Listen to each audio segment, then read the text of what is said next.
తాకట్లో ఉన్న బంగారాన్ని విడిపించి ఆ రోజున మార్కెట్ ధర కట్టి మిగిలిన డబ్బును మీకు అందిస్తుంది కొమ్మూరి గోల్డ్.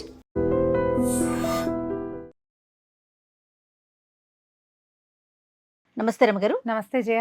రమగారు, సంకటహర చతుర్థి అసలు ఈ రోజు యొక్క విధి విధానాలు మనం ఏ విధంగా పాటించాలి? ప్రత్యేకించి చేయాల్సిన పూజలు కానీ పద్ధతులు కానీ ఏమైనా ఉంటాయా రమగారు? మామూలుగా చవితి పండగ అంటే వినాయక చవితే మనం చేసుకునే పండగ. అవును. చవితి శూన్యతిథుల్లో ఒకటి. చవితి నాడు ఏ పని చెయ్యం మనం, అసలు ఏది పనికిరాదు. వినాయక చవితి రోజున వినాయకుడి పూజ విశేషంగా చేసుకుంటాం, కానీ ఆ రోజున ఏదైనా పనులు మొదలు పెట్టడం లాంటివి ఏమి ఉండవు. అవును. పైగా చవితి నాటి చంద్రుడిని చూస్తే నీలాప నిందలు వస్తాయని మనకు ఒక ఉద్దేశం కూడా ఉంటుంది. అయితే ఈ చవితి శుక్ల చవితి నాడు మన వినాయక చవితి చేసుకుంటాం కదా. అయితే సంవత్సరంలో ఒక్కరోజే, సంవత్సరం అంతా చేసుకునే చవితి పండగ ఇంకొకటి ఉంది. అయితే ఇది మనకి తెలుగునాట ఇది వరకు విస్తారంగా లేదు, తెలుగు వాళ్ళలో అంత లేదు. ఇది సంకటహర చతుర్థి. అదే కృష్ణపక్షంలో వచ్చే చవితి పండుగ మన దగ్గర అసలు ఇది వరకు ఉండేదే కాదు. ఇది తమిళనాడు ప్రాంతాల్లో చేసేవాళ్ళు. తమిళనాడే కాదు, మన ఎక్కువగా గాణాపత్య విధానం ఉన్న మహారాష్ట్ర, కర్ణాటక రాష్ట్రాల్లో విశేషంగా ఉండేది. కర్ణాటక వాళ్ళు, తర్వాత ఏమో మహారాష్ట్రియన్స్ గణపతిని పూజిస్తారు. మామూలుగా మనకు 5 మతాలు ఉన్నాయి కదా, శైవం, వైష్ణవం, శాక్తేయం, ఇవి మనకు బాగా తెలుసు. ఇందులో సౌరము, గాణాపత్యము అని 2 మతాలు ఉన్నాయి. సౌరం అంటే సూర్యారాధన. మనం విక్రమాదిత్య ఉన్నారు కదా, అవును, సౌరమతం, సూర్యాయ నమః అంటారు. అవును. అది తక్కువ కల్ట్, ఇది వరకు ఉండేదట విస్తారంగా. చాలా తక్కువ మంది ఉన్నారు సూర్యోపాసన వాళ్ళు, చాలా తక్కువ.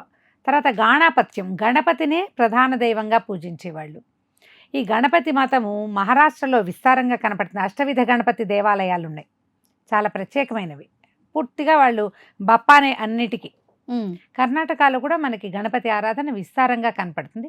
వాళ్ళిద్దరూ ఎక్కువ చేస్తారు, సంకష్టి అంటారు.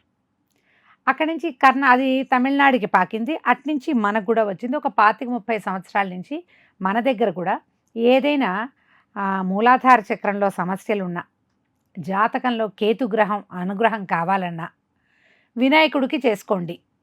వినాయకుడికి చేసుకోవాలంటే వినాయకుడు ఏమున్నాడు, సంవత్సరానికి ఒక్క వినాయక పూజ ఉంది మనకి అంతే. గుళ్ళో, గణపతి గుళ్ళో ఏదో దండం పెట్టుకుని వచ్చేవాళ్ళము. తర్వాత గణపతి హోమం కూడా ఒకటి విస్తారంగా కనపడేది ఎక్కడ. అది కూడా ఖర్చుతో కూడిన పని కదా. అందులో సులువైన విధానం ఏమిటి, మనం గణపతి ఆరాధన ప్రతి నెలా చేయటం. గణపతికి సంబంధించిన సమస్యలు చాలా ఉంటాయి జయ. మనకి పనులు అవ్వవు, ఏ పని మొదలు పెట్టినా ఆగిపోతుంది. స్టార్టింగ్ ట్రబుల్స్ ఎక్కువగా ఉన్న ఒకటి. తర్వాత ఏమో పిల్లలు చదువులో వెనకబడుతున్నా, జాతకంలో కేతువు తాలూకు సమస్యలు ఉన్నాయని చెప్పబడిన, అది జ్యోతిష్యులు చెప్తారు, ఊరికే సాధారణ వాక్యంగా చెప్తున్నా. దాని మీద ఎక్కువ విశేషంగా నాకు కూడా తెలియదు. కానీ ఈ 2, మనం ఏ వస్తువు కొనుక్కొచ్చినా ఇంట్లో ఉన్న వస్తువు పాడైపోతుంటుంది, గమనించండి. ఇవాళ కొత్తది తెచ్చావా, 2వది రిపేర్ అవుతుంది. దీన్ని రిపేర్ చేయగానే 3వ రిపేర్ తయారవుతుంది. అట్లా ఒకదాని వెనకాల ఒకటి రిపేర్లు అవుతుంటే మీ ఇంట్లో గణపతికి ఏదైనా చేసుకోవాలి. రిపేర్లు కూడా రమ్మగారు, ఒకటి స్టార్ట్ అయింది అనుకోండి, వరుస పెడితే వస్తూనే ఉంటాయి. ఒకటి ఒక క్లాక్ ఆగిపోయింది అనుకోండి, వరుసగా ఇంకొకటి ఆగిపోవటం, లేకపోతే ఇంకొకటి పని చేయకపోవటం, కరెంటు పోవటం, ఏదో ఒకటి జరుగుతూ ఉంటుంది. మీకు ఇలాంటి ఏ సమస్యలు ఉన్నా జాతకాల దాకా వెళ్ళక్కర్లా, సేపు ఇలాగే ఉంటుందంటే వినాయకుడికి ఏదైనా చేసుకోవాలి. దేవాలయానికి వెళ్ళొచ్చు. ఈజీ మెథడ్ నేను ఇప్పుడు చెప్తున్నా. సంకటహర చతుర్థి చేసుకోండి. ఇది ప్రతి నెల కూడా మనకి ప్రతి నెల వస్తుంది. దీని ఈజీ మెథడ్ ఏంటి, ఒక తెలుగు క్యాలెండర్ పెట్టుకోండి, ఇంట్లో ఎదురుకుండా కనబడే చోట, కిచెన్లోనో, దేవుడి గదిలోనో, బెడ్రూమ్ తలుపు వెనకాల్లో పెట్టుకోండి. ప్రతి నెల సంకటహర చతుర్థి తెలుగు క్యాలెండర్లో చిన్న వినాయకుడి బొమ్మ వేస్తారు. కృష్ణపక్ష చవితి అంటే ఎప్పుడు వస్తుంది, ఇది పౌర్ణమి వెళ్ళిన ఇంచుమించుగా 4వ రోజు. ఈ రోజున మీరు గణపతి ఆరాధన విశేషంగా చేసుకోవచ్చు.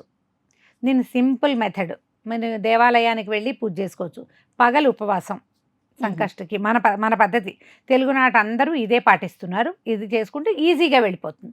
పగలు ఉపవాసం ఉండి సాయంకాలం చవితి సాయంత్రం ఉండాల్సిన నియమం మాత్రం ఉంది. రాత్రికి చవితి ఉండాలి. చుక్కలు కనపడ్డాక ఆరాధన పూజ చేసుకుని, గణపతి పూజ మనకు తెలుసుగా, గణపతి పూజ చేయటం మనం ప్రతి ఏటా చేసుకుంటున్నాం, అదే చేసుకోండి. మనం అందులో ఏం చెప్తాం, వర్షే వర్షే ప్రయుక్త వినాయక వ్రతకల్పం కరిష్యే అంటాం. ఇప్పుడు వర్షే వర్షే ప్రయుక్తం అనద్దు, మాసే మాసే ప్రయుక్త గణపతి పూజ కరిష్యే అని చెప్పుకుంటే సరిపోతుంది. వర్షాన్ని మాసం చేసాం అంతే అంతే. ఆ గణపతికి ఎలా పూజ చేయాలి, మనం కుడుములు ఉండ్రాళ్ళు ఏమైనా చేసుకోవటం, గరిక కాస్త తెచ్చుకోవటం, కాసిన పువ్వులు అక్షతలు కలుపుకోవటం, సింపుల్ షోడశోపచారాలు చేసుకోండి. కథ చదువుకునే పని లేదు. అర్చన చేసుకోవటం, గణపతి అష్టోత్తర శతనామావళి ఉంటుంది, అవునండి. శతనామాలు చదువుకోండి, చక్కగా పువ్వులు సమర్పించండి, గంధము ధూపం దీపము అక్షతలు సమస్తము సమర్పించండి. కుడుములు చేసుకున్నాం కదా, ఏదైనా ఒక తీయటి పదార్థం కూడా చెయ్యండి. సమయం చాలకపోతే ఈ కుడుములతో పాటు కాస్త బెల్లం పెట్టండి.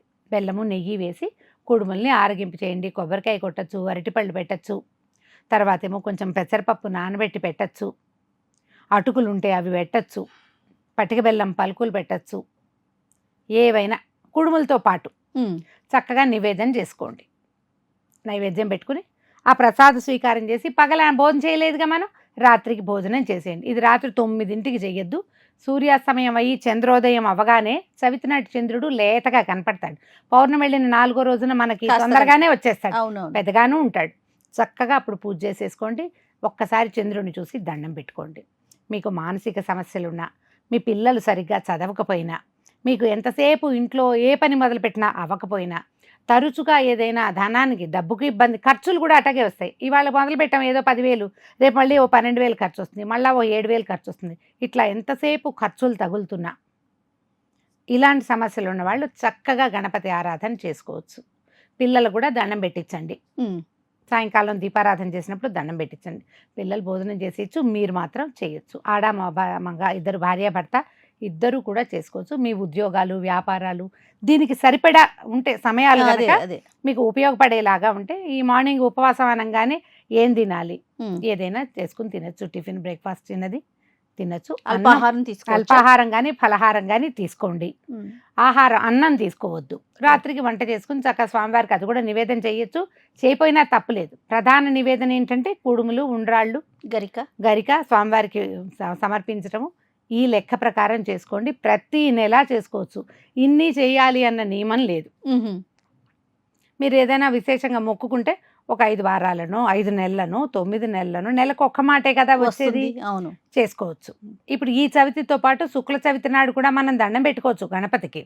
సంకటహర చతుర్థి ఎక్కువ విశేషంగా కనపడుతుంది. సంకటహర గణపతి స్తోత్రం అని ఒకటి కనిపిస్తుంది మీకు. స్తోత్రనిధి యాప్లో చక్కగా దొరుకుతుంది సంకటహర గణపతి స్తోత్రం. సింపుల్ది. నారద ఉవాచ తోటి మొదలై ప్రణమ్య శిరసాదేవం గౌరీపుత్రం వినాయకం భక్తావాసం స్మరే నిత్యం ఆయుష్ కామార్థ సిద్ధయే. ఇంతే. ఇక్కడి నుంచి 12 నామావళి వస్తుంది. ప్రథమం వక్రతుండంచాను. ఈజీగా విష్ణు సహస్రనామం చదువుకున్నట్టుగా చదువుకోవచ్చు. ఒక్కసారి నేర్చుకున్నారా చక్కగా ప్రతి నెల చేసుకోవచ్చు. ప్రసాదం మాత్రం వదిలేయకండి, పారేయకండి, పక్కకు పెట్టకండి, ఫ్రిడ్జ్లో పెట్టకండి. ఆ పూట ప్రసాద వినిమయం చేసేయండి. మనం ఈ దేవతార్చన ప్రత్యేకంగా చేసేటప్పుడు ప్రసాద వినిమయం చేసి తీరాలి. మనం ఇద్దరమే ఉన్నాం. కొన్ని ఉండ్రాలు చేసుకోండి. ఇంకొంచెం విశేషంగా 4-5 పెట్టండి. ఒక కొబ్బరికాయ, ఇంకో 2 అరటిపళ్ళు, ఇంకా అంత పెసరపప్పు, ఇంత పానకం చేయండి. ప్రసాద వినిమయం చేసేయండి. ఈ శ్రద్ధ వహిస్తే గణపతి ఎంత క్షిప్రఫలదాయకుడు అంటే ఇట్లా అడిగితే అట్లా ఇచ్చేస్తాడు. అడగటమే మన లోటు. విద్యార్థులు చదువుకునే వాళ్ళు కానీ, లేదా వర్కింగ్ విమెన్స్ హాస్టల్లో ఉండేవాళ్ళు పూజ అది కుదరదు, కుడుములు ఉండ్రాళ్ళు కుదరవని బెంగపెట్టుకోవద్దు. పగలుగా అన్నం తినకుండా ఏదైనా టిఫిన్ తిని ఉండండి, ఏదైనా పళ్ళు తినండి. సాయంకాలం చీకటి పడగానే సమీపంలో ఎక్కడ వినాయక దేవాలయం ఉన్నా వెళ్ళిపోండి. సంకటహర చతుర్థి పూజకి డబ్బులు కట్టండి. వాళ్ళే చక్కగా కుడుములు నివేదన చేస్తారు. పూజ చక్కగా గోత్రనామాలు చెప్పి పూజ చేయించుకోండి. ప్రసాదం పుచ్చుకోండి, దండం పెట్టుకోండి. చక్కగా అంతే. దేవాలయాల్లో అన్ని చోట్ల జరుగుతుంది. మీరే స్వయంగా ఓ 10 రూపాయలు పెట్టి ఒక కాస్త గరిక కొనుక్కొని వెళ్ళండి. రావి చెట్ల కింద చక్కగా వినాయకుడిని పెడతారు, అక్కడ 2 మీ చేతితో సమర్పించుకోండి, ఒక దండం పెట్టుకోండి, సరిపోతుంది. ఇది పనిచేస్తుంది. కానీ కాదు రమ్మగారు, చవితి రోజు మనం ఏది మొదలు పెట్టం సాధారణంగా, కానీ ఏ పని చేసినా మొదట ఆయన్నే మొక్కుతాం. అవును కదా రమ్మగారు? అవును, అదే కదా ప్రత్యేకత. అందుకని ఇప్పుడు దీంతో మనకి ఇంకా ఫలితం ఏం లభిస్తుందంటే మనకి ఫోకస్ పెరుగుతుంది. ఐడియాస్ అటు ఇటు స్కాటర్డ్గా ఉంటాయి, ఏంటి చేయాలో తెలియదు ఒక్కొక్కసారి. అలాంటప్పుడు ఈ గణపతి ఆరాధన మనకి స్థిరమైన బుద్ధిని, ఏకాగ్ర చిత్తాన్ని, తర్వాత సరైన నిర్ణయం తీసుకునే తెలివిని మనకి గణపతి ఇస్తాడు. నిజంగా కావాలి, అదే కావాలి కదా. గణపతి ముందు చెవులు పట్టుకుని 3 గుంజీలు తీయండి, అది చాలా ఉపయోగపడుతుంది.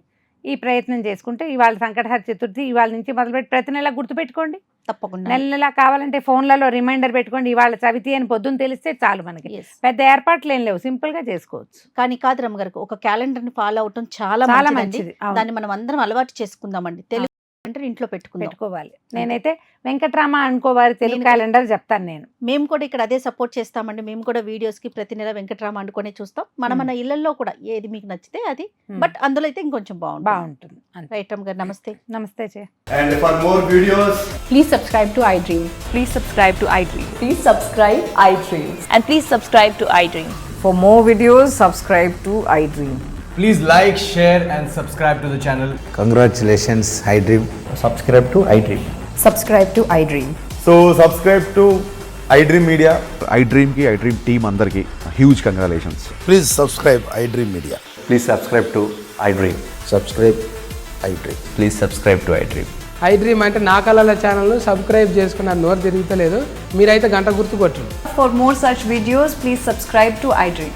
Subscribe to iDream. Please subscribe to iDream. Please subscribe iDream Media. Please do subscribe to iDream. Please subscribe to iDream Media. For best entertainment and information, please subscribe iDream. And don't forget to subscribe to iDream.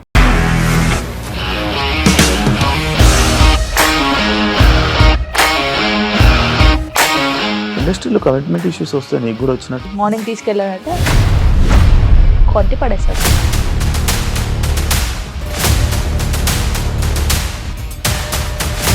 ఒక్కళ్ళు కూడా చూడలేదు ఈ cinema అని చెప్పడానికి కూడా చాలా ధైర్యం కావాలి. అది నిజం కదా, దాంట్లో ధైర్యం ఏంటి? ఇది నెక్స్ట్ డే ప్లేట్ మార్చేస్తే తప్పు కదా. As of now, we are comfortable this అని నేను అనుకుంటున్నాను. రష్మిక గారిది మీది ఒకే ఊరు అంట కదా. నీకు కోపం వచ్చిందంటే బాగా తిట్టేత్తరా? తిట్టేద్దామండి. నిజంగా గేమ్ ని ఎలా చేంజ్ చేయగలిగారు? APSFC వాళ్ళకి 6 నెలల్లో నేను 6 లక్షలు కట్టా. బిజినెస్ చేయాలనుకుంటే it is as difficult as riding a tiger.